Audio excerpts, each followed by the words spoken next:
Salut tout le monde, on se retrouve pour une nouvelle vidéo les gars, avancement des travaux. Là je voulais faire une petite vidéo par rapport à la toile de verre parce que il y en a plein qui pensent que c'est le truc, la solution magique on va dire pour rattraper des murs.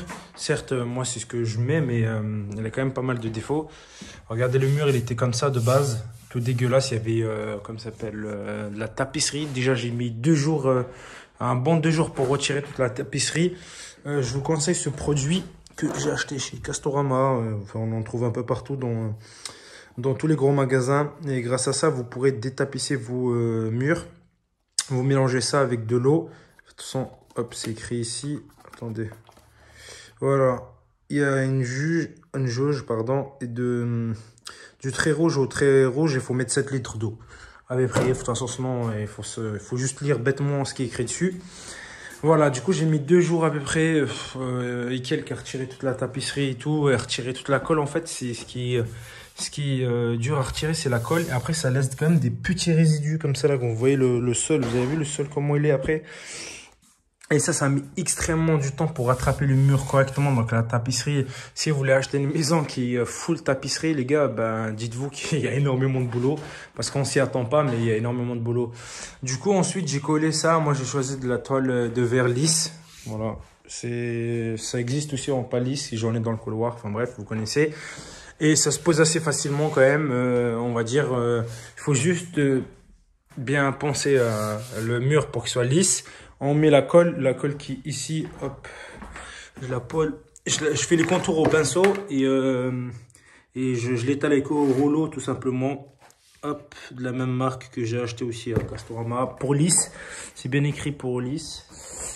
Et ensuite, on met notre colle, on fait les coins, on fait bien attention à bien faire les coins. Et après, moi, ce que j'ai fait, c'est que j'ai pris une règle de maçon, moi, qui est un peu plus loin dans l'appartement. Et j'ai tiré un trait droit ici, parce que là, je sais que le mur, c'est un faux équerre. Donc, j'ai tiré un trait droit. Et je suis parti du trait droit, donc le résultat, il est nickel. Tous les 1 mètre, là, il y a une jonction ici. Voilà, le résultat ici, il est nickel. J'ai fait une petite erreur par la suite, mais bon, ça va se rattraper. Une fois qu'on a fini, de toute façon, là, il me reste ce petit bout-là, les 2 petits bouts du bout là-bas, du fond. De toute façon, on peut le rattraper, parce qu'après, par la suite, on doit mettre, comme ça s'appelle, oh là là, je perds mes mots. De l'enduit de lissage, voilà, exactement. Donc, on pourra rattraper les petits trucs ici, tout ça là, les petits trucs. Ben, c'est ici que je me suis un peu chié là, comme vous voyez. Bon, là, je sais pas pourquoi. Et surtout ça là, ça, je pourrais le rattraper à l'enduit de lissage. Mais là, sur le mur là, le côté là, j'ai fait 2-3 petites erreurs là, vous les voyez ici.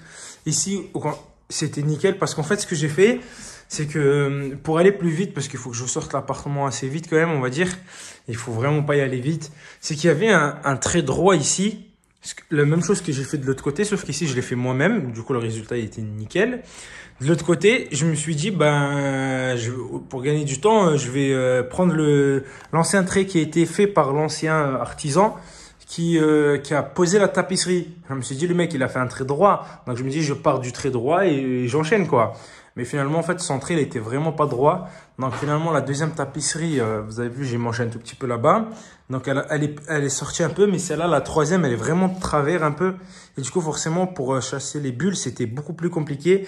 Et la dernière aussi, du coup, c'est pour ça que c'est parti un peu en cacahuète vers la fin là-bas, mais bon, ça va être rattrapé au l'enduit de lissage, heureusement, mais bon, j'aurais pas dû me fier, ouais, j'ai voulu gagner un peu de temps, mais bon, le résultat, il est pas là-bas, il est pas top, mais bon, je pourrais le rattraper, heureusement, mais bon, tout ça pour dire que j'aurais dû faire moi-même le tracé. Et cette vidéo aussi, je voulais vous dire que franchement, il faut pas sous-estimer les travaux parce que moi, quand j'ai vu la chambre, je dis oh, elle fait 14 mètres carrés. Je me suis dit, bon, vas-y, la tapisserie, en une journée, c'est fait, même pas. Je vais poser la toile de verre en même pas une journée, c'est réglé. Je pose le parquet, on n'en parle plus de cette chambre. En 2 jours, je l'ai réglé, quoi. Ah ben, je suis loin du compte. Hein. Vraiment, niveau temps, je suis vraiment loin du compte. Hein. Comme je dis, ça va faire bientôt 4 jours que je suis dessus. Je n'ai même pas encore posé le parquet. Et pourtant, j'essaie d'y aller vite et je bosse plutôt vite. Mais non, c'est vraiment pas sous-estimer les travaux. Ça met vraiment pas mal de temps, sachant qu'après, heureusement que je repose un parquet, donc j'aurais pas besoin de tout nettoyer, parce que sinon, s'il fallait que je nettoie tout le sol au même temps, C'est chaud à s'en sortir, quoi. Et j'ai le mur là que je fais pas en plus, hein, qui a pas été tapissé. Voilà. J'espère que la vidéo vous aura plu et je vous montrerai le résultat final bientôt. Bye bye.